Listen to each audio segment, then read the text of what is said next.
Assalamualaikum warahmatullahi wabarakatuh. Pemirsa, selamat berjumpa kembali di channel Pojok Bekasi. Sebuah channel yang khusus mengangkat tentang masalah-masalah Bekasi dikaitkan dengan cerita-cerita masa lalu. Pada kesempatan ini, saya ingin bercerita tentang kunjungan saya ke Museum Bekasi. Di mana Museum Bekasi itu berada? Museum Bekasi itu lokasinya di sekitar Pasar Tambun. Saya naik kereta komuter lain dari stasiun Bekasi menuju stasiun Cikarang dan turun di stasiun Tambun. Berjalan dari stasiun Tambun kurang lebih 150 meter, maka sampailah kita di Museum Bekasi.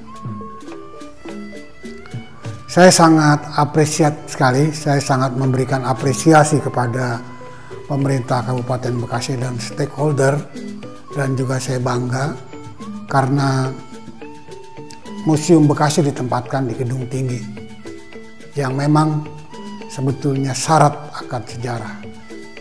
Menurut saya, gedung tinggi itu sangat tepat dijadikan museum.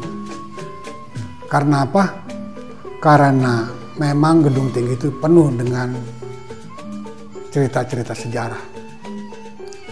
Saya ingin bercerita, gedung tinggi itu ditemukan oleh Gubernur Jenderal Dendles. Seperti kita ketahui, Dendles membangun jalan dari Anyer Panarukan melalui jalur selatan. Tetapi di samping itu, Gubernur Jenderal Dendles juga merintis dan membuka jalan dari arah Mester Cornelis menuju ke arah timur melewati Bekasi dan Kerawang. Nah, ketika sedang membuka jalan itulah kemungkinan ditemukannya gedung tinggi itu.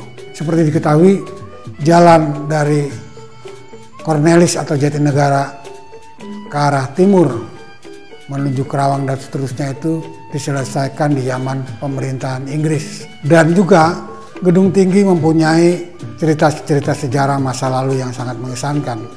Karena pertama, gedung tinggi adalah kantor pertama Kabupaten Bekasi setelah pindah dari Kabupaten Jatinegara. Kemudian yang kedua adalah anggota-anggota DPRDS atau anggota-anggota DPRD Serikat di periode RIS Republik Indonesia Serikat pada tahun 1950 juga berkantor di gedung tinggi. Dan kemudian anggota-anggota DPRD Kabupaten Bekasi hasil pemilu 1955 juga dilantik di gedung tinggi.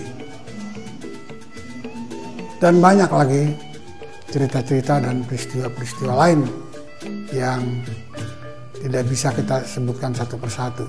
Tapi sebagai catatan adalah bahwa banyak tokoh-tokoh Bekasi di awal-awal kemerdekaan berkantor di gedung tinggi, antara lain Kiai Haji Masturo dan juga Dr. Hasbullah yang namanya diabadikan menjadi rumah sakit daerah Kota Bekasi juga ketika aktif berkantornya di gedung tinggi.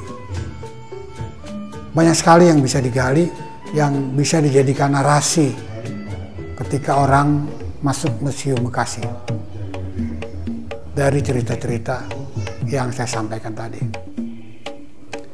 Apresiasi saya yang kedua adalah ternyata saya melihat bahwa di museum itu dipenuhi oleh teknologi digital yang menurut saya baik sekali, terutama untuk anak-anak, mudah dicerna ceritanya dan bisa menjadi hiburan. Namun demikian, konten-konten tentu harus diisi pada konten-konten yang berisi barang-barang peninggalan sejarah masa lalu di Bekasi. Nah, untuk memberikan saran bagaimana caranya konten-konten atau bagaimana mengisi museum dengan benda-benda bersejarah, maka ada beberapa peristiwa sejarah yang ingin saya sampaikan. Yang pertama adalah peristiwa penyerangan Palatehan ke Sunda Kelapa pada tahun 1527 yang berdampak kepada Bekasi. Kemudian juga penyerangan tentara Mataram ke Batavia pada tahun 1628 dan 1629.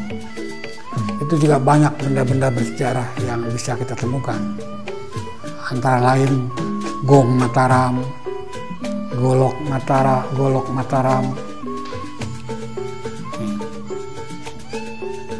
Ini saya sampaikan, ini adalah golok-golok Mataram yang tercecer di tangan-tangan masyarakat sekarang ini. Ini banyak ditemui di Bekasi di tangan-tangan penduduk. Dan juga harus diingat, Bekasi itu menggunakan lambang golok. Ingat loh, golok itu bukan golok untuk belah kelapa. Golok itu golok berperang. Dia dibuat dari batu yang seperti ini bentuknya. Inilah golok Mataram. Seperti diketahui, tentara-tentara Mataram itu datang secara bergelombang sebanyak 100.000 pada tahun 1628 dan 1629. Mereka mengambil jalur utara dan mereka berinteraksi dengan penduduk, baik kesenian, baik budaya, dan seterusnya. Tentu banyak peninggalan-peninggalan yang ditinggalkan oleh mereka di tengah-tengah masyarakat. Karena itu perlu dipikirkan bagaimana menemukan benda-benda bersejarah. Selain golok ada lagi Gong Mataram. Saya tahu Gong Mataram itu dimiliki oleh seorang tokoh di Bekasi yang mungkin melalui pendekatan-pendekatan pada beliau bisa dijadikan benda museum atau benda-benda lainnya. Dan ini adalah kerja keras semua stakeholder, baik pemerintah daerah, DPRD, masyarakat, LSM yang menangani masalah itu untuk menemukan benda-benda sejarah itu dan kita taruh di museum. Dan insya Allah apabila itu dapat terlaksana, maka Museum Bekasi itu akan menjadi sebuah cerita sejarah yang menarik bagi bukan hanya masyarakat Bekasi, tapi masyarakat Indonesia dan juga masyarakat dunia. Karena apa? Karena saya yakin pasti benda-benda bersejarah itu masih bertebaran di masyarakat. Bagaimana mencarinya itu teknis. Menurut saya sekian hasil kunjungan saya ke Museum Bekasi. Mohon maaf apabila ada kekurangan. Assalamualaikum warahmatullahi wabarakatuh.